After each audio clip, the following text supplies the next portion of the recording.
sama-sama mengucapkan hamdalah. Bismillahirrahmanirrahim. Silakan Ustaz. Ini Pak Haji ngetes yang tidur sama yang bangun.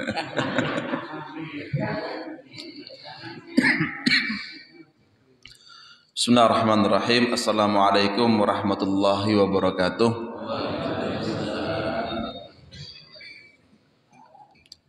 Alhamdulillah rabbil alamin. Wa bihi nasta'inu ala umurid dunya waddin. Wa salawatu rabbina wa salamuhu ala nabiyyina Muhammadin wa ala alihi wa ashabihi wa man sara ala nahjihi ila yaumiddin wa ba'd. Jamaah salat subuh dan kajian Masjid Al-Ikhwan Jember, barakallahu fikum. Semoga senantiasa kita mendapatkan perlindungan dari Allah Subhanahu wa taala. Alhamdulillah, hari ini, pagi ini kita mendapati pagi kita ini muslim mukmin. Semoga kita meninggalkan dunia ini dalam keadaan juga muslim dan mukmin. Jamaah sekalian, sudah kita bahas di pertemuan yang lalu yang kaitannya tentang sunnah fitrah. Ya. Sunnah itu maksudnya dianjurkan oleh Nabi SAW. Fitrah itu bawaannya manusia. Ada bawaannya manusia lahir itu marah, ada yang nangis terus, ada yang ketawa terus, ada yang ngoceh terus. Itu bawaan. Ya. Dan bawaannya manusia adalah juga yang lebih ditekankan dan disunnahkan oleh Nabi SAW yang sudah kita bahas adalah membersihkan mulut. Kemudian setelahnya di antara sunnah fitrah adalah memotong kuku. Yang perlu lebih diperhatikan lagi di memotong kuku, wahai jamaah, adalah kotoran yang ada di kuku ini harus dibersihkan agar tidak menghalangi air untuk menyentuh kulit. Ya. Kalau orang make kutek atau apa cewek ya, itu bagaimana hukumnya? Ya. Kalau misalnya dilihat dari bahannya, apabila bahan itu menghalangi air dari kulit, maka tidak boleh. Menghalangi air dari kukunya, maka tidak boleh. Tapi kalau tidak menghalangi, boleh. Nah, kotoran yang ada di sela-sela jari ini menghalangi tidak. Kalau menghalangi, hati-hati, wuduknya tidak sah. Kalau wuduknya tidak sah, hati-hati, sholatnya tidak sah. Kemudian jamaah, memotong kuku itu lebih dianjurkan lagi di hari Jumat. Tapi kalau hari Jumat lupa, Senin baru ingat. Ya, kadang kan orang itu ada potong kuku, lupa, ndak ada potong kuku, ingat. Ya. Hari Sabtu ingatnya ndak ada ketika ingat potong kuku, wah, tapi potong kukunya ndak ada. Terus sampai Rabu. Rabu dipotong atau nunggu Jumat lagi? Rabu dipotong. Tidak usah nunggu Jumat. Minggu depannya Jumat dipotong kukunya. Kemudian waqas susyarib. Qas itu artinya menggunting. Nah, kayak bahasa Arab gunting itu namanya miqas, alat untuk memotong. Jadi kumis ini yang fitrahnya manusia itu apa? Tipis. Ya, kalau panjang sampai bulat-bulat itu fitrahnya apa itu? Fitrah jin atau apa? Kemudian yang lebih disunahkan adalah digunting, bukan dikerok. Kalau tidak bisa digunting atau lebih suka dikerok, boleh. Tapi yang paling afdol adalah digunting. Dan brengos ini dalam bahasa Arab disebut syarib. Apa artinya syarib? Yang ikut minum, ya, karena kalau tidak dipotong ikut minum, makanya disuruh untuk dipotong. Wa anfin liman i'tadahu, dan juga hidung. Kalau misalnya sampai keluar-keluar Itu termasuk disunnahkan untuk dipotong. Wa halqu anatin. Kemudian bulu kemaluan bukan digunting, tapi dikerok. Waliktihalu witran thalathan fi kulli ain, dan juga menggunakan celak mata. Ini juga disunnahkan. Wa yukrahul qaza'. Nah, dan juga di sunnah fitrah itu kita ini kan punya rambut ya. Rambut ini makruh hukumnya untuk diqaza'. Apa qaza' itu? Jadi sebagian rambut habis, tidak ada, dikerik ya, sebagian lagi panjang. Kalau cukur rapi, ya di Indo, biasa kita di Jember ada namanya cukur rapi, betul Pak ya? Nah, cukur rapi itu boleh tidak? Cukur rapi biasanya kan kanan kiri lebih pendek daripada yang di atas. Ya. Itu wallahu a'lam hukumnya boleh, bukan termasuk yang makruh atau yang haram. Karena masih ada. Ya. Dan jaraknya tidak terlalu terlihat beda ya. Tapi yang makruh itu apa? Halqu ba'dir ra's. Halq itu artinya menghabiskan, dikerik. Tapi sekarang ada model cukuran apa ya? Anak-anak muda baru sekarang ini. Jadi dia bukan rapi, bukan juga kayak pang-pangan. Jadi yang paling bawahnya itu, ya, ini lagi musim sekarang. Paling bawahnya itu ya enggak ada, habis. Tengahnya sini ada sedikit, sini lebih panjang. Ini haram, ini makruh. Kenapa makruh? Karena yang bagian bawahnya sampai habis. Ini hukumnya makruh.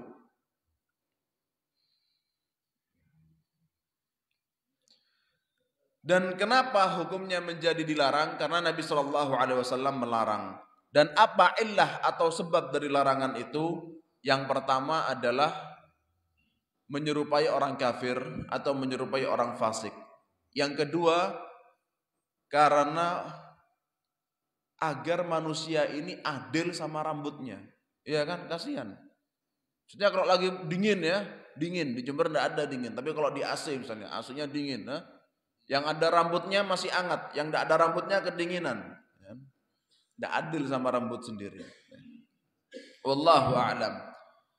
Adapun di antara sunnah fitrah yang lainnya adalah khitan, dan khitan hukumnya wajib. Khitan hukumnya wajib. Kalau sudah tua masuk Islam, gimana?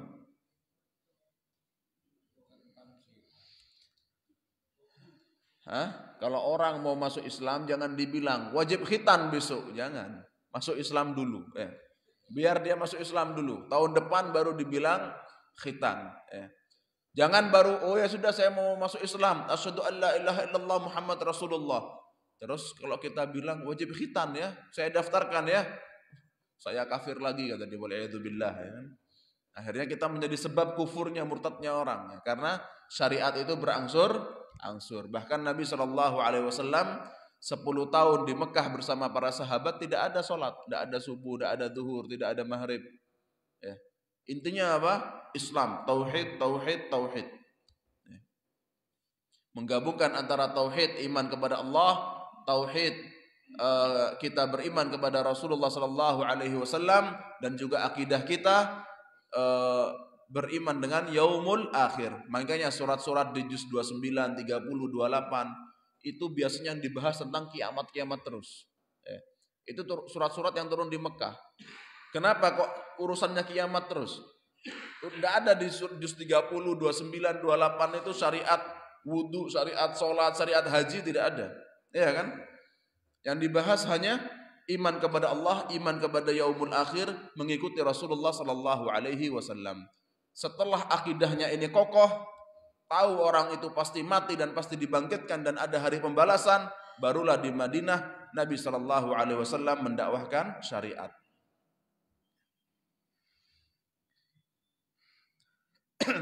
Wa yajibul khitan.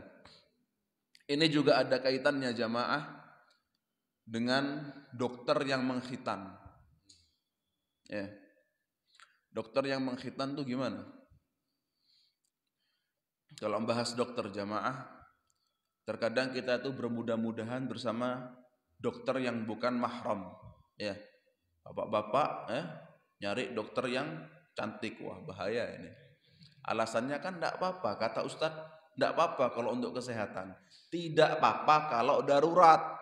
Perhatikan, tidak apa-apa kalau darurat. Ada dokter di Puger, tanya sama saya, Ustadz, saya ini dokter di Puger.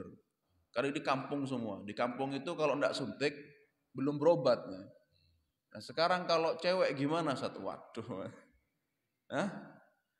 Nah, maka saya bilang hukumnya dikembalikan kata para ulama darurat. Kalau darurat boleh, kalau tidak darurat haram.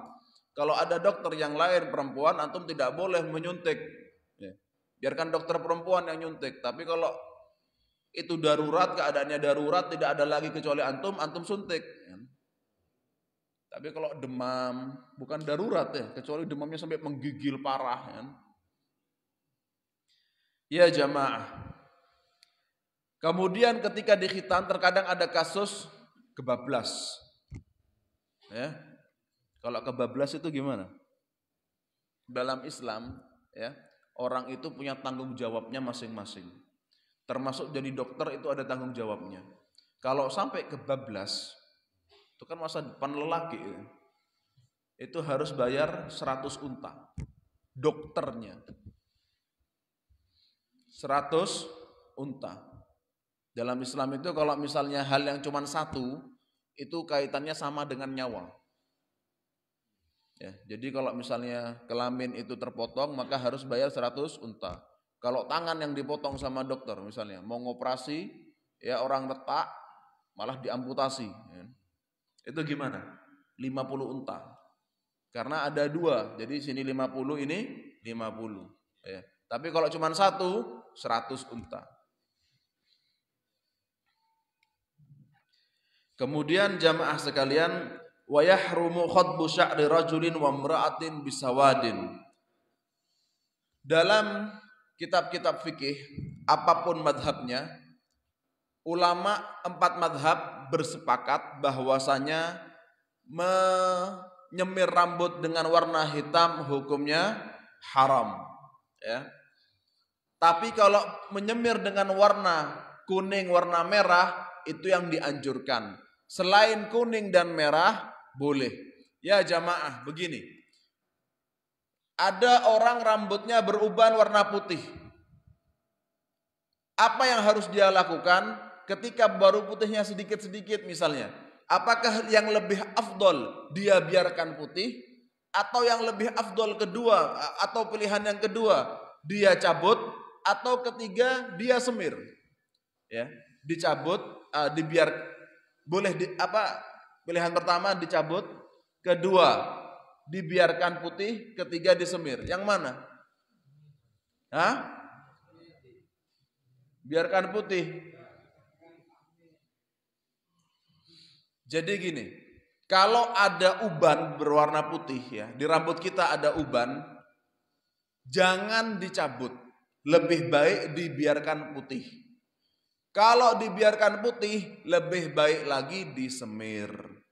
Paham Pak ya? Kalau ada uban, dicabut boleh tidak? Boleh. Tapi lebih baik sunnahnya adalah dibiarkan. Ya. Yang sudah putih itu kemudian dibiarkan saja, itu sudah sunnah. Kalau disemir dengan warna merah dan kuning, itu lebih sunnah. Pakai warna hijau, pakai warna coklat, boleh tidak? Boleh, dengan syarat apa? Tidak menyerupai orang-orang fasik. Kemudian jamaah yang kaitannya dengan warna hitam, ya, yang kaitannya dengan warna hitam, saya sebutkan barusan kalau seluruh madhab bersepakat bahwasanya warna hitam ini hukumnya haram. Karena ada hadis sahih yang diriwayatkan oleh Imam Muslim Nabi Shallallahu Alaihi Wasallam bersabda, wala yakhdabu bil aswad, dan janganlah menyemir dengan warna hitam. Kemudian jamaah, tapi kok terkadang ada ya ustadz ulama pakai semir warna hitam. Ini tidak sesuai dengan fatwanya para imam-imam madhab, tidak sesuai dengan hadis Nabi Shallallahu Alaihi Wasallam. Tapi ya jamaah, mungkin pernah saya sampaikan, kalau saya sebutkan madhab, itu berarti adalah pegangan kuatnya madhab itu. Tapi bukan berarti 1.000, 10.000, 100.000 ulama di madhab itu pendapatnya pasti itu. Mungkin ada yang berbeda. Dan ulama-ulama sebagian berbeda pendapat bahwasanya boleh menyemir dengan warna hitam. Karena sebagaimana juga disebutkan oleh guru saya Syekh Ahmad bin Ali Al-Makrami, bahwasanya Al-Imam Ibnu Abi Syaibah, Al-Imam Ibnu Abi Syaibah, ulamanya ahli hadis, dia meriwayatkan 10 hadis dari 10 sahabat bahwasanya mereka menyemir dengan warna hitam. Di antara 10 sahabat itu adalah Al-Hasan wal Husain, bukan di waktu perang. Dan Al-Hasan wal Husain, cucu Nabi SAW, nyemir rambut dengan warna hitam. Dan ada 8 sahabat lainnya juga menyemir rambut dengan warna hitam. Dan banyak hadis-hadis Nabi SAW yang menyebutkan syariat tentang semir, tentang menyemir rambut, dan tidak ada yang menyebutkan larangan dengan warna hitam kecuali yang disebutkan oleh Imam Muslim. Maka sebagian ulama mengatakan hadisnya Imam Muslim ini sahih, wala yakhdabu bil aswad adalah perkataan Nabi, tapi sebagian ulama mengatakan hadis ini mudraj. Mudraj itu artinya bukan dari perkataan Nabi. Ini dari ilmu hadis ya, namanya mudraj. Bukan dari perkataan Nabi. Dan dari situ wallahu a'lam ya, saya lebih condong kepada pendapat guru saya Syekh Ahmad bin Ali Al-Makrami. Beliau mengikuti Al-Imam Ibnu Abi Syaibah yang mana dalilnya adalah 10 hadis dari 10 sahabat Nabi sallallahu alaihi wasallam bahwasanya mereka nyemir rambut pakai warna hitam.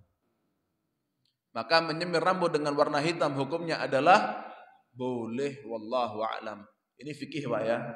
Jenengan mau ngikut ilmu yang saya sampaikan boleh, kalau dengar dari ustadz yang lebih alim dari saya dan Anda ikutin itu lebih afdol, kan gitu. Fikih itu apa? Antara yang paling benar sama yang benar, dan ada juga yang salah ya.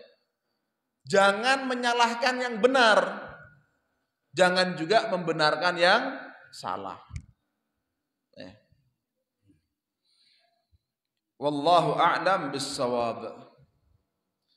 Itu yang kaitannya dengan sunnah fitrah. Jadi menyemir rambut dengan warna kita ulangin masalah rambut ya. Ada uban, dicabut atau dibiarkan? Dibiarkan. Kalau sudah dibiarkan lebih baik disemir atau tidak disemir? Disemir. Kalau disemir paling baik dengan warna apa? Paling baik dengan warna merah, Pak. Merah atau kuning ya. Setelah itu dengan warna yang lainnya, termasuk warna hitam, sebagian ulama membolehkan. Kemudian Pak, masalah semir juga. Semir itu hukumnya bagi yang beruban sunnah. Kalau kayak saya tidak beruban nih, masih muda alhamdulillah tidak beruban ya. Apa hukumnya semir? Apakah haram? Jumat depan saya ngisi pengajian rambut saya merah semua. Gimana? Apa hukumnya? Mubah. Ya. Semir rambut bagi yang beruban hukumnya sunnah. Bagi yang tidak beruban hukumnya mubah. Boleh. Ini bukan kata saya loh Pak ya. Ini kata ulama di kitab-kitab fikih ya.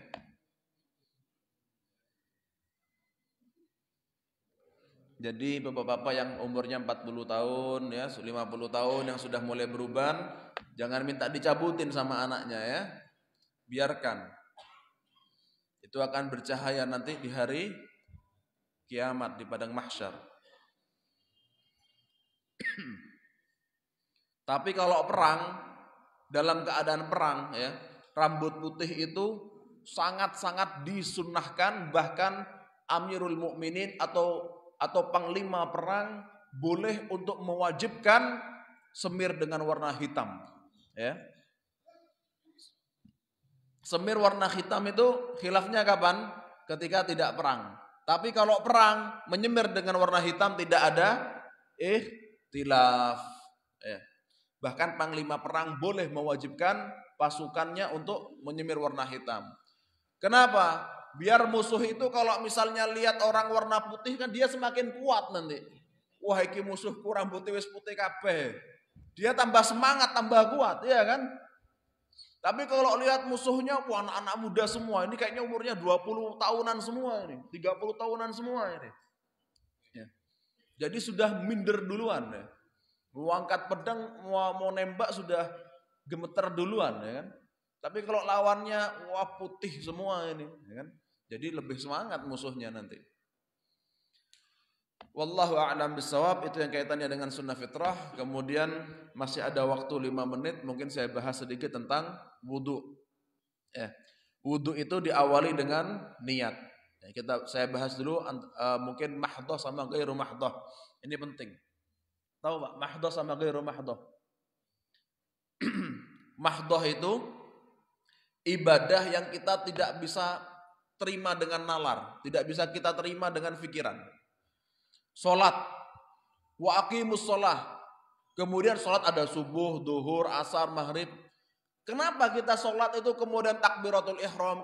Kenapa baca Al-Fatihah? Kenapa ruku? Kenapa sujud? Kenapa? Ada di pikiran kita? Kita ngerti kenapa Allah mensyariatkan? Tidak ngerti. Kita hanya menerima dengan iman, sami'na wa ata'na. Beda ketika Allah dan Rasulnya sallallahu alaihi wasallam memerintahkan kita untuk bersalaman. Ya, sama orang, senyum, sedekah, memberi anak miskin, memberi anak yatim. Itu jelas kan? Ya. Oh, kenapa kok memberi anak yatim? Agar dia punya makan, ya kan? Kenapa ngasih baju anak yatim? Biar dia berpakaian. Ya. Tapi kalau takbir, kenapa kok gini? Kenapa enggak gini? Kenapa enggak gini? Kenapa? Kenapa harus takbir? Ada di nalar kita? Tidak ada. Itu namanya ibadah yang mahdhah. Kita terima dengan iman. Ada ibadah yang disebut ghairu mahdhah, bukan mahdhah. Yaitu ibadah seperti contohnya membasuh najis di tempatnya najis. Ya. Buang air kecil. Kemudian membersihkan najis. Jelas kan? Keluarnya najis di mana? Di tempatnya. Yang dibersihkan mana? Tempatnya. Jelas. Tapi kalau habis buang air kecil wudu, apa urusannya buang air kecil sama wudu? Habis buang angin disuruh wudu, apa hubungannya buang angin sama wudu? Kena di nalar kita? Tidak kena, ya kan? Kita terima dengan apa? Sami'na wa ata'na. Nah, ibadah yang sifatnya mahdhah haruslah diawali dengan niat. Ibadah yang mahdhah harus diawali dengan niat. Kalau tidak ada niat, tidak sah. Ya. Kemudian jamaah, ketika berwudu ya, yang diawali adalah juga dengan membaca bismillah. Ada hadis, la wudu'a liman lam yusammillah. Tidak ada wudu bagi orang yang tidak membaca basmalah, tidak membaca bismillah. Tapi hadis ini dhaif dan kata para ulama hukum membaca bismillah adalah sunnah. Baca bismillah sebelum wudu. Kalau lupa ketika wudu, sudah wudu tidak membaca bismillah, ya sudah tidak usah dibaca bismillahnya. Kemudian setelah itu membasuh kedua telapak tangan. Bangun tidur, membasuh telapak tangan hukumnya wajib. Karena kata Nabi li'annahu la yadri aina batat yaduhu. Karena orang tidur tidak tahu tangannya bermalam di mana. Mungkin bermalam di tempat yang najis. Maka ketika dimasukkan tangan ini ke cibuk, ke mana lagi ember yang airnya cuma sedikit, ya, maka nanti jadi najis airnya ini. Maka harus mencuci tangan dulu sebelum memasukkan tangan ke tempat air. Ya. Ketika mencuci tangan kita pakai cincin. Cincinnya batu aki besar. Ya. Perlu digerakkan enggak cincin ini? Hah? Enggak perlu. Enggak perlu. Ya. Kenapa enggak perlu? Karena membasuh tangan ini hukumnya adalah sunnah. Kalau tidak bangun tidur hukumnya wajib. Kalau tidak bangun tidur hukumnya sunnah. Jadi kalau ada orang datang ke sini sudah bangun jam 3, bangun jam 2, kemudian jam setengah 4 batal, wudhu lagi. Wudhu lagi langsung pakai keran langsung ke muka. Tangannya tanpa dibasuh, sah tidak? Langsung muka tanpa membasuh tangan, sah. Karena membasuh kedua telapak tangan hukumnya sunnah. Setelah kedua telapak tangan membasuh wajah. Perhatikan jamaah, wajah itu mana? Dari manabitis sya'ar, yaitu dari tumbuhnya rambut ila muntahadziqan, sampai akhir dagu. Wa bainal udhunaini ardhan, dan di antara dua telinga. Ya. Perlu diperhatikan, ini ada di sini, ini ada di sebelah telinga ada tulang. Bawahnya telinga ini, ya, bawahnya telinga adalah bagian dari wajah. Kalau bawahnya tulang ini basah bersama rambut, tidak basah bersama wajah, tidak sah wudhunya. Perhatikan, ya. Lo basah Ustaz, kapan basahnya? Ketika membasuh rambut. Tapi ketika membasuh muka tidak basah, maka tidak sah wudhunya. Kemudian perhatikan apa lagi? Alis, pastikan basah. Ya. Pastikan juga tempatnya air mata harus kena. Kemudian ya, nanti untuk wajah kita bahas di pertemuan yang lalu, tapi ingin saya sampaikan kembali lagi kepada tangan. Kenapa tadi saya sebutkan kedua telapak tangan itu tidak wajib digerakkan cincinnya? Karena kedua telapak tangan di awal wudhu hukumnya sunnah. Tapi setelah membasuh muka, kita basuh apa? Tangan.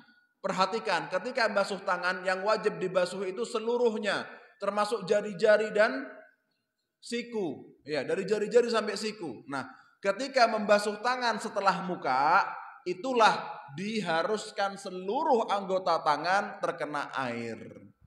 Kalau cincinnya itu seken, tidak longgar, Anda yakin air ini tidak akan masuk, maka wajib untuk digerakkan. Ya. Kapan harus menggerakkan cincin? Ketika wudhu, ketika membasuh tangan setelah muka. Ya. Bukan ketika pertama. Kalau ada orang, dia ketika awal wudhu membasuh kedua telapak tangan. Kemudian mulut, hidung, muka, kembali ke tangan. Ya. Ketika di tangan dimulai dari pergelangan telapak tangan sampai bawah. Jari-jarinya tidak kena lagi. Sah tidak wudhunya? Tidak sah. Karena ini termasuk dari tangan. Karena ini yang wajib. Terkadang banyak orang lalai di sana. Banyak orang lalai karena sudah basah di awal. Akhirnya ketika yang wajib malah tidak dibasahi. Ya. Kalau orang tidak punya jari, maka yang wajib dibasuh mana? Telapak tangan dan hasta. Orang tidak punya telapak tangan, yang wajib dibasuh hasta dan siku. Orang tidak punya hasta, hanya punya siku, yang wajib dibasuh siku. Orang tidak punya jari, tidak punya telapak tangan, tidak punya hasta, tidak punya siku. Hanya punya lengan. Yang wajib dibasuh tidak ada. Ya kan kalau wudhu yang sampai siku ya. Kalau sikunya tidak ada, apa yang mau dibasuh ya. Wallahu a'lam, itu yang bisa disampaikan, kurang lebihnya mohon maaf. Kalau ada pertanyaan silahkan.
Iya.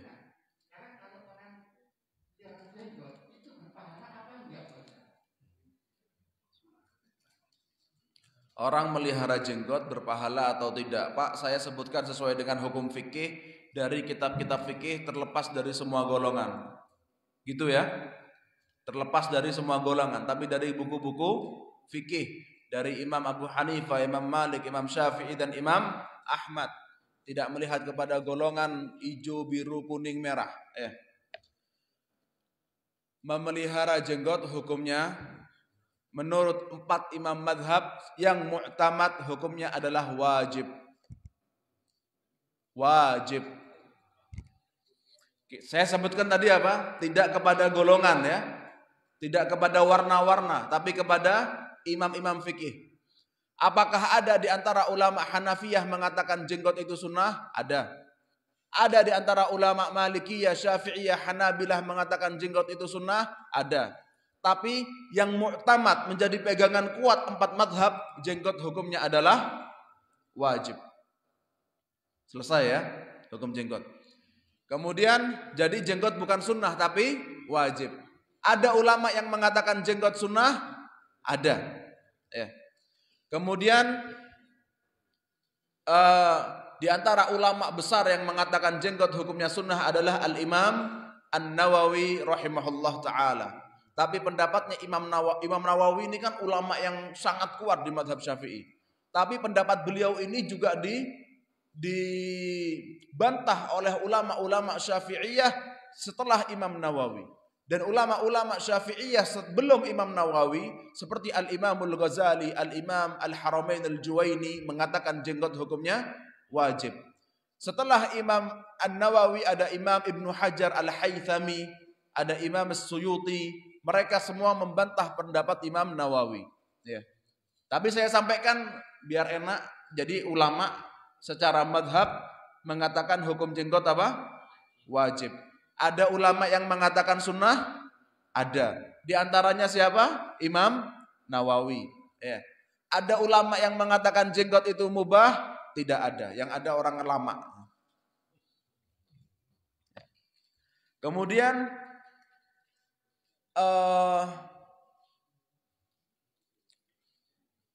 sekarang jenggot wajib. Ya, atau sunnah. Yang mengatakan wajib dan yang mengatakan sunnah berbeda pendapat lagi. Wajibnya itu semana. Wajibnya itu semana. Apakah harus semuanya? Atau cukup sebagian? Kata Imam Ahmad dan Imam Malik wajib semuanya. Wajib semuanya. Ada kaidah fikih namanya al-ibratu bi awailil asma'i au bi awakhiriha. Yang diambil ketika syariat mengatakan sebuah tempat, maka apakah seluruhnya atau hanya cukup sebagiannya. Ya. Imam Malik dan Imam Ahmad mengambil pendapat bi awailiha, seluruhnya. Jadi yang dinamakan yang kata Imam Ahmad sama Imam Malik hukumnya apa? Wajib. Berarti yang wajib itu mana? Seluruhnya. Dari mana? Tulang ini semuanya harus dipanjangkan. Ya. Tapi kata Imam Abu Hanifah sama Imam Syafi'i, sebagian. Jadi kalau dicukur habis, sininya ada sedikit. Itu sudah melakukan wajib. Ya. Anda ikut pendapatnya Imam Nawawi kalau hukumnya adalah sunnah. Ya. Kata Imam Nawawi, kata Imam Syafi'i, walau sya'rah, meskipun hanya satu helai rambut, maka telah melaksanakan yang wajib kalau Anda meyakini itu wajib. Maka telah melaksanakan yang sunnah apabila Anda meyakini itu sunnah. Secara fikih enak Pak ya, bukan secara golongan merah kuning biru ya. Paham Pak ya? Jadi yang mengatakan wajib sama yang mengatakan sunnah juga berbeda pendapat. Yang wajib itu yang mana, yang sunnah itu yang mana. Apakah semuanya atau cukup sebagian. Ya.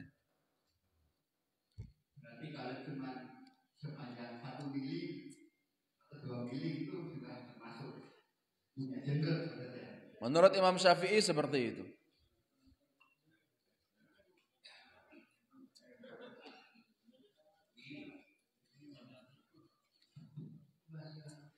Tadi dijelaskan bahwa pengambilan organ tubuh oleh dokter itu biasanya didenda 100 juta. Iya. Ini berarti suatu pelanggaran. Bagaimana kalau pengambilan organ tubuh itu untuk dipindahkan ke orang lain itu supaya tidak ada pelanggaran itu harus bagaimana?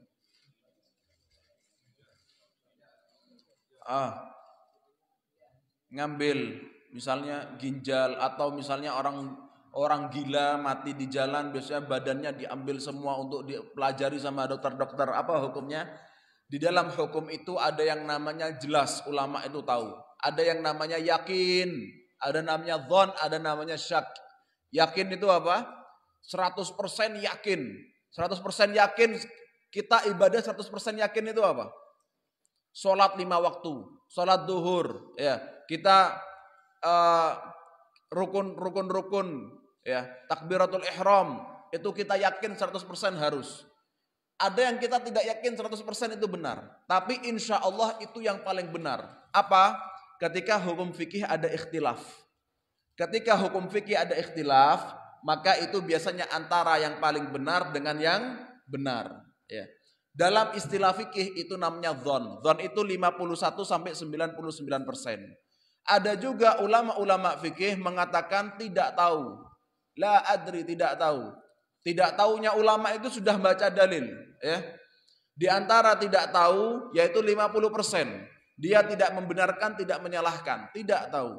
Di antaranya Syekh Abdul Aziz Ibn Baz rahimahullah taala, ulama Arab Saudi, ketika beliau ditanya apa hukum mutilasi untuk dipelajari, apa hukum ganti organ, pindah organ, kata beliau la adri, dan itu yang saya jawab, wallahu a'lam.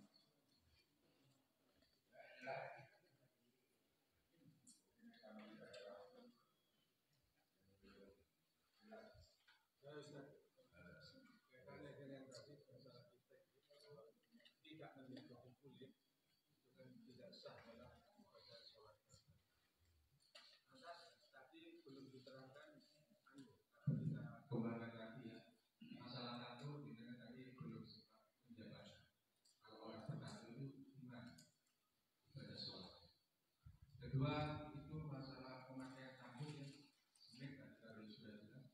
Bagaimana penggunaan klik itu sendiri? Dibolehkan atau tidak? Terima kasih. Assalamualaikum warahmatullahi wabarakatuh. Waalaikumsalam warahmatullahi wabarakatuh. Iya. Pakai tato. Pertanyaan pertama tato, Pak ya. Untuk pakai tato, apakah menghalangi air dari kulit? Seperti yang saya tahu masyhurnya iya menghalangi. Kemudian hukumnya bagaimana? Hukumnya tidak sah. Tapi kemudian dimaafkan, ma'dzur ya. Alhamdulillah orang fasik ini kembali kepada ketaatan. Alhamdulillah orang kafir ini yang sudah bertato masuk Islam. Saya punya teman-teman di Madinah itu, orang Perancis, orang Meksiko, lehernya tatoan. Masuk kelas Pak, hafid Quran Pak. Tatonya di leher, tatonya di sini, masuk kelas. Teman saya setoran Al-Quran bareng ya. Ngaji bareng ya, tatoan, di kakinya ada tato ya. Hah? Ya ada yang full, ada yang enggak ya. Teman-teman saya orang Meksiko, Perancis, mereka orang-orang mu'alaf baru masuk Islam. Dan apakah jadi pertanyaannya sah atau tidak? Maka kita katakan kepada orang yang mau pakai tato, kita peringati dia. Tidak sah sholatmu, tidak sah wudukmu. Tapi kalau sudah pakai tato, jangan dilarang sholat. Tetap suruh dia sholat dan katakan sah sholatmu. Daripada tidak sholat.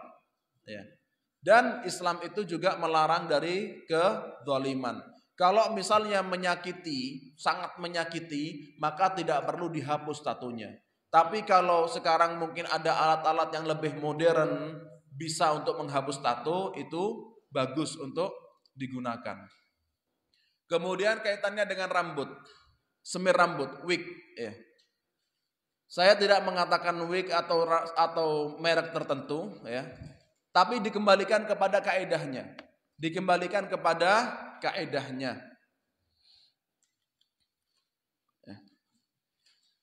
Dikembalikan kepada kaedah wallahu a'lam. Kata Imam Syafi'i, ketika menghalangi air dari rambut maka tidak sah. Ya. Maka tidak sah. Maka lebih baiknya jangan menggunakan semir rambut yang menghalangi air dari rambut.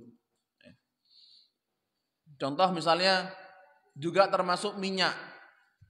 Pakai minyak ya. Apalagi kalau di Arab Saudi kan panas.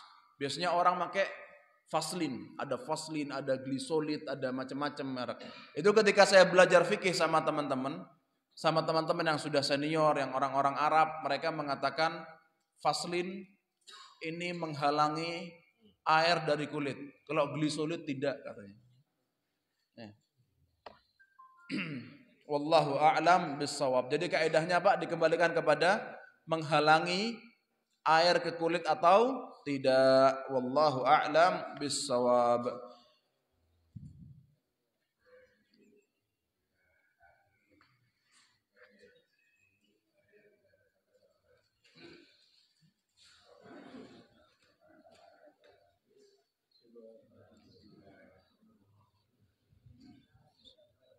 Subhanakallahumma bihamdika